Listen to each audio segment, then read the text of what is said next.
రోజు మేము అశ్విని దత్ గారి కోసం కొద్దిమంది కలిపి వెళ్ళాం పవన్ కళ్యాణ్ గారిని కలవడానికి. అశ్విని దత్ గారి సినిమా వస్తుంది, దానికి కాస్త రేట్స్ ఇప్పించండి అని చెప్పి అడగడానికి. అప్పుడు ఆయన హింట్ చేశారు, చంద్రబాబు నాయుడు గారిని కలిశారా మీరు, ఛాంబర్ తరపున వచ్చి కలవండి. ఆ తర్వాత ఆ కమ్యూనికేషన్లో ఏం జరిగిందో ఏంటో ఆ తర్వాత ఎవరు దాన్ని పట్టించుకోలేదు. నేను ఒకళ్ళిద్దరితోటి ప్రస్తావిస్తే, చంద్రబాబు నాయుడు గారు మాకు తెలిసిన ఆయనే కదా, పవన్ కళ్యాణ్ గారు మాకు తెలిసిన ఆయనే కదా, మేము వెళ్ళి పని చేయించుకుంటున్నాం అన్నారే తప్ప ఛాంబర్ వారు కానీ ఏ సంస్థ కానీ వెళ్ళి అఫీషియల్గా మనం అందరం వెళ్ళి కలిసి కష్టం వచ్చినప్పుడు కలవడం వేరండి. కష్టం వచ్చినప్పుడు ఇప్పుడు మనం అసలు ప్రభుత్వం వచ్చిన తర్వాత వెళ్ళి మనం కలవాలి కదా, కలవలేదు. పవన్ కళ్యాణ్ గారు హింట్ చేసినా కూడా అది జరగలేదు. నిన్న ఎవరో మాట్లాడుతూ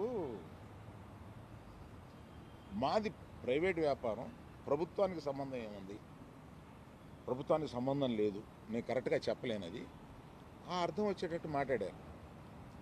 ఏమండి, ప్రభుత్వానికే సంబంధం లేకపోతే 2 సంవత్సరాల క్రితం పెద్ద వాళ్ళందరూ ఇక్కడి నుంచి కదిలిళ్ళి గత చీఫ్ మినిస్టర్ ఎందుకు కలిశారండి? ప్రభుత్వానికి సంబంధం లేకపోతే. ఏ వ్యాపారం అయినా సవ్యంగా చేసుకోవాలంటే ప్రభుత్వంతో సహకారం లేకుండా అది జరగదు. అటువంటిది ప్రభుత్వంతో సంబంధం ఉంది, మాది ప్రైవేట్ వ్యాపారం, ఇది సరికాదు. ప్రభుత్వంతో సంబంధం ఉంటుంది, ప్రభుత్వం కోఆపరేషన్ కావాలి. ఒకటే ఎగ్జాంపుల్, వాళ్ళ కోఆపరేషనే అక్కర్లేకపోతే మనలో పెద్ద వాళ్ళందరూ వెళ్ళి ఎందుకు కలిశారు, గత చీఫ్ మినిస్టర్ని ఎందుకు కలిశారు? మనకు కష్టం వచ్చిందనే కదా వెళ్ళి కలిశారు. కష్టం వస్తే కానీ వెళ్ళి కలవమా? ఒక ఫార్మాలిటీ లేదా?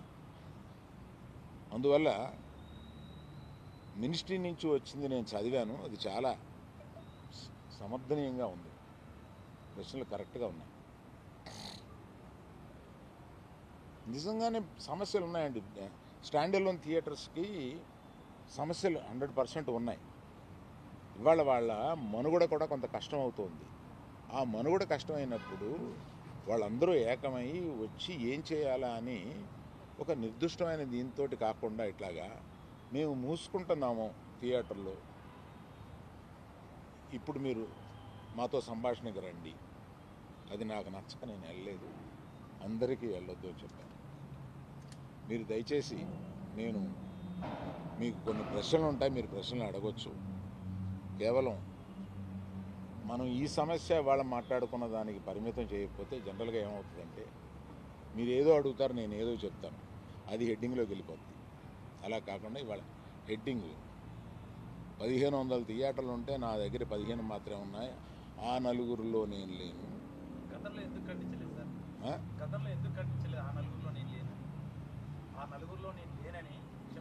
ప్రశ్నలకు వచ్చామా? నాది అయిపోయింది, ఆపేశారా? కాదు, మీరు ఆపేశారా అని. సరే, మొదలుపెట్టారుగా.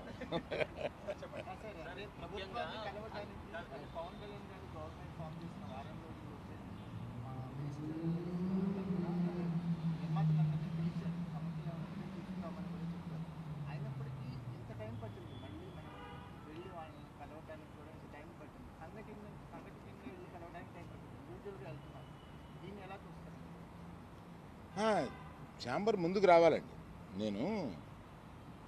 నేను ఛాంబర్లో ఏ పొజిషన్ తీసుకోను. నేను ఎప్పుడన్నా ముఖ్యమైన సంఘటనలు ఇలాంటివి ఎప్పుడన్నా ఉన్నప్పుడు వాళ్ళు పిలుస్తూ ఉంటారు, నేను వెళ్ళి పెద్దగా నేను చెప్పాల్సింది చెప్పేసి వచ్చేస్తూ ఉంటాను. నేను రెగ్యులర్గా జరిగే ఛాంబర్ మీటింగ్స్కి అది వెళ్ళను. నిన్న అంటే కావాలని నిన్న పిలిచారండి. నాకు మేము మూసేస్తాం, మీరు రండి మాట్లాడతాం, అది నచ్చలేదు కనుక నేను వెళ్ళలేదు.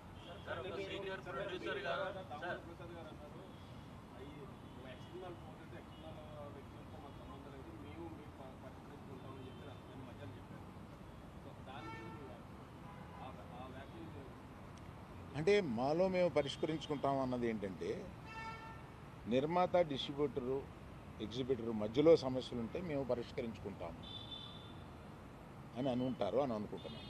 సార్, ఇండస్ట్రీకి ఇంత ఇంపాక్ట్ చేసే ఒక సమస్య వచ్చినప్పుడు మాట్లాడకపోవడం కూడా, మీరు నిజంగానే మీకు నచ్చలేదని చెప్పారు, మాట్లాడడం కూడా, అంటే అల్లు అరవింద్ గారు లాంటి పెద్ద వ్యక్తి ఇందులో ఇన్ని సంవత్సరాలు జర్నీ ఉంది మీకు, మీరు మాట్లాడకపోవడం కూడా ఇబ్బందే కదా. అవునండి, అందుకనే మీరు చెప్పాల్సింది కదా. అవునండి, ఒక్క ఎగ్జిబిటర్స్ చెప్పకుండా టోటల్గా ఆంధ్రప్రదేశ్ తెలంగాణకి చెబుదామని వచ్చాను ఇక్కడికి. అంటే ఈ సమస్య అయిపోయాక వచ్చారు మీరు. లేదు అవలా. ముందు చెప్పాలి కదా. పవన్ గారు రిటర్న్ గిఫ్ట్స్ అని చెప్పారు, దానిపైన మీ అభిప్రాయం? నిజమే కదండి, పవన్ కళ్యాణ్ గారు బాధపడింది 100% నిజం. ఆయన సినిమా వస్తుంటే మేము థియేటర్ మూసేస్తాం అని అంటే ఆయన బెదిరిస్తున్నారా ఏంటి? అంటే నిన్న వాళ్ళు చెప్పడం